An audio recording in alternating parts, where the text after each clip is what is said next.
Today, malalaman mo kung paano mo nga ba i-motivate ang sarili mo kapag feeling mo down ka or demotivated ka or depressed ka. Unang way kung paano mo i-motivate ang sarili mo kapag feeling mo down ka na is you need to go out with your friends. Ako tol, minsan nakakaramdam din ako ng down, na depressed ako or malungkot ako. And minsan, feeling ko kaya ko lang din nararamdaman yung ganong feeling is baka sobrang work na ako, sobrang stress na ako. Kasi kada tao, meron lang din tayong stress level na cap na hanggang dito lang talaga tayo. Kapag nandito na tayo, pag lumagpas pa tayo dyan, medyo malulungkot ka na, madedemotivate ka na, or madedepress ka na. And ako, medyo kabisado ko na yung ganun sa akin. So, pag feeling ko ganito na ako, parang nalulungkot na ako, parang feeling ko hindi na okay to. So, ako nakapag-isip na, baka kailangan ko ma-meet yung friends ko, or kailangan ko lumabas with the family, or with other friends pa, or kumbaga yung pag lumabas ka is yung gagawin is not related sa work, or kung nag-aaral ka man, not related sa studies. Kumbaga, ang gagawin mo to para ma-refresh yung mood mo. Kasi lahat tayo tol may stress, lahat tayo may certain ng stress lang na kaya. And iba-iba yan kada tao. Iba kaya ng mas matagal, iba mas mabilis lang. So, ikaw, aralin mo yung sarili mo. Ano ba yung mga signs mo na feeling mo depressed ka na or stress out ka na? Pag ito ba ginagawa mo, ibig sabihin ba stress out ka na? So, aralin mo yan. And para hindi ka na rin umabot sa ganyang feeling, ganda, maging schedule mo na siya like every 2 weeks or every week. Pag minimit mo yung friends mo or lumalabas ka na walang work or walang studies or walang bagay na may stress ka. Kumbaga, ang purpose nun is to change your mood, to uplift your mood. Para time to time, automatic ka nang nare-renew. Ganun siya. Kasi hindi naman tayo created na buong buhay natin mag-work lang or buong buhay natin mag-aral lang. So, you need to refresh your mind. You need to refresh your mood by going out with other people, seeing new places. So, kailangan mo din yan, tol. So, wag ka na puro nakulong dyan sa kwarto mo, puro work or puro study. So, kailangan mo din relax yung mind mo. Next way kung paano mo mamotivate ang sarili mo kapag feeling mo down ka na is you need to get moving. Okay? Kumbaga, kailangan mong gumalaw-galaw tol. So, kada tao, iba-iba tayo ng way kung paano tayo gagalaw-galaw. So, may iba nag-workout, nag-gym, okay? May iba nagka-calisthenics, may iba nag-yoga, may iba nagbabike, may iba nagte-tennis, may iba nagbabadminton, may iba nagbabasketball, iba nag-golf.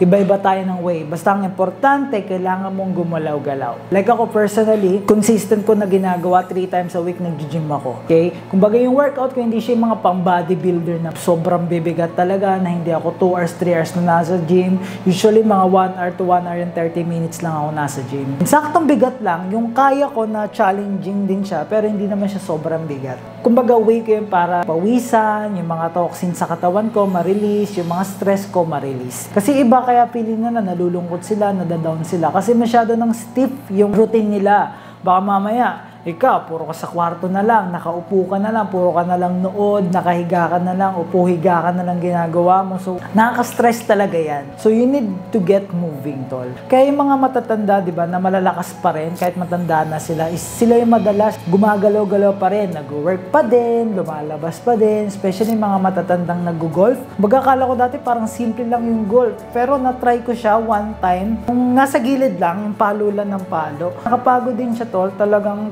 pawisan ka din, parang whole body workout siya. Nasa gilid pa lang yon, yung stationary lang, yung palo ka lang ng palo. So how much more pa, like yung ginagawa nila Vic Soto, Daniel Padilla, diba?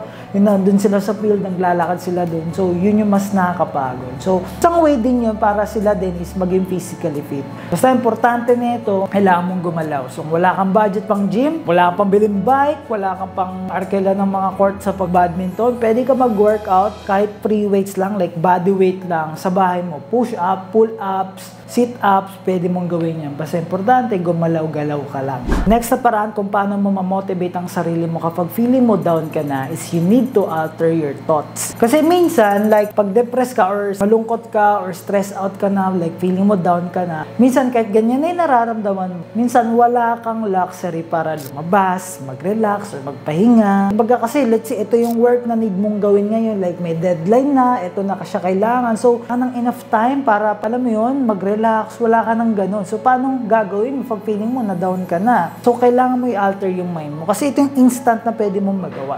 In short, kailangan mong ibahin yung perspective mo. Kung ano yung tingin mo sa situation mo, kailangan mo siyang ibahin. And minsan sa perspective pa lang, nagiging iba na yung galaw mo, nagiging iba na yung feeling mo. Kasi pag iba yung perspective mo, iba yung feeling mo. Pag iba yung feeling mo, nagiging iba yung galaw mo. May kwento nga niyan eh, may dalawang salesman na pinadala sila sa India. So, ang binibenta nila is sapatos. Yung isa, pagpunta niya ng India, sabi niya, "Boss, ang malas naman. Sa India, yung mga tao dito hindi nagsasapatos. So, paano natin sila bebentahan?" So, yung isang pinadala na salesman, nag-report sa boss, "Grabe boss, sobrang swerte natin dito boss." Sabi, "Bakit?" "Yung mga tao dito hindi pa nagsasapatos, so tayo pa lang yung mauuna. So, imagine mo, kuha natin tong market na to."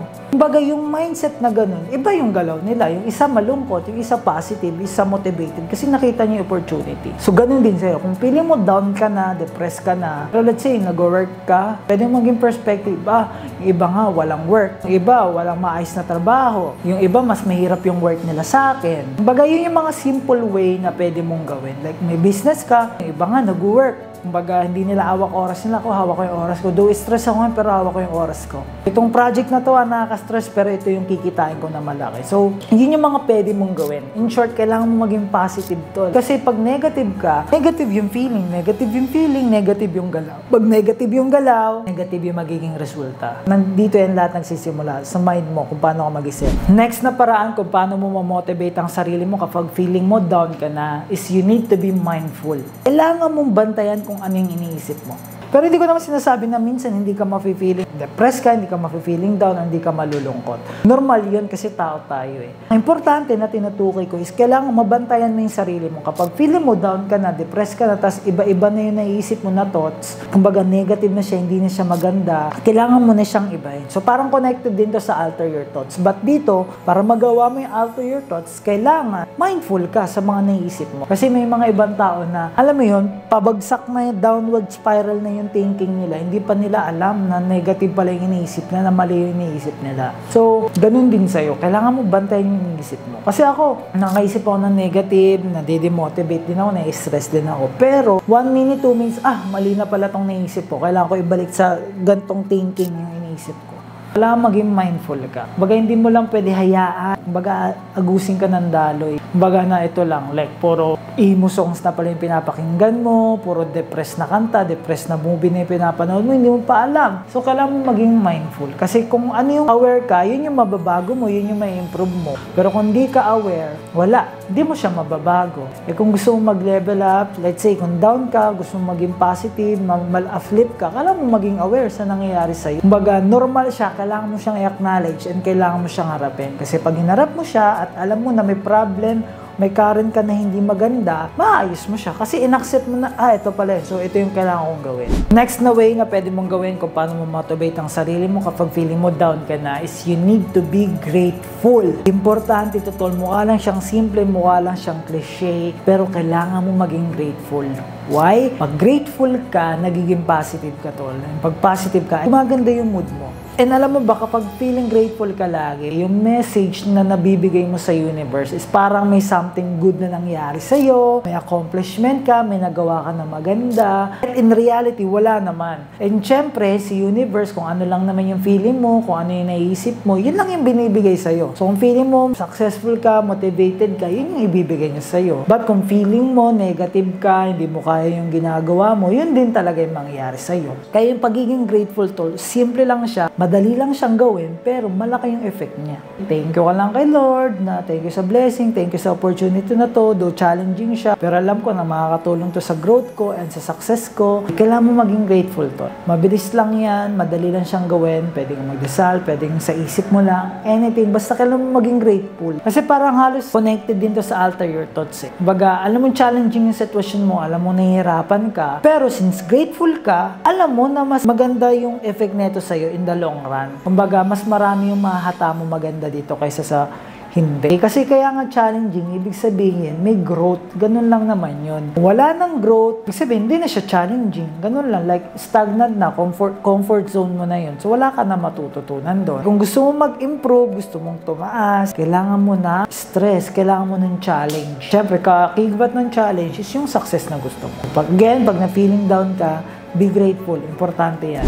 Next way kung paano ma-motivate ang sarili mo kapag feeling down ka na is you need to get sunlight, tol. Kailangan mo ng nature. Sunlight, tol, sobrang effective siya. Like sa akin, pagka maaga ako nagising tapos nakapa-sunlight ako, tol, ang gaan na pakiramdam ko, feeling ko successful na agad ako. Masarap siya sa feeling sa akin. So, take note, di mo kailangan magbabad. Ng ilang oras ka doon, hindi. Minutes lang. Ako, 3 to 5 minutes lang. Okay na eh. Naglalakad-lakad lang ako. Saglit lang. Kumbaga, like, syempre, hindi naman natin lagi afford na time to time pumunta sa nature, magbakasyon, di ba? Hindi naman natin afford lagi yun eh. Afford mo man financially, pero yung time, di ba? Hindi lagi. So, yung nature, sunlight din. Yan yung pinakamalapit na way. Kumbaga, magawa mo lang siya everyday. Masarap siya sa mood. Kasi lalo na yung mga feeling down, nalulungkot. Sila kasi nagmumukmuk pa sa kwarto, nandun lang, di gumagalaw, nag-iimo lang sila doon. So, kung gusto mo maayos yung current na situation mo, pwede mong gawin yan. So, parang kaakibat din to ng Get Moving. Kung maggalaw-galaw ka, mas magpa-araw ka, importante yon para gagaan yung pakiramdam mo. Kung pa siya natatry mo, ma-uplift yung mood mo, sasaya ka. Kasi iba yung energy na nabibigay ng araw. Okay? But syempre, hindi kailangan sobra. Sakto lang siya. Kasi tayo, parang yun nga, lahat kasi ng kailangan natin, minsan nasa kwarto na hindi na tayo lumalabas. Maski naman din ako. Kaya ako, I'm trying my best na kahit everyday, 2 to 3 minutes, lumabas man ako, maarawan man lang ako. So, yan isa din sa pwede mong gawin. Isa yun sa magpapahealthy din sa katawan mo. Isa yun sa magpapaganda ng mental health mo. Isa yun sa magpapaganda din ng skin mo. Kasi pagka sobrang puti mo na, parang minsan parang bond paper na. Kailangan mo din ng konting araw. Hindi too much, di araw. Pero syempre, bago mo pa araw, sunscreen. Importante yan.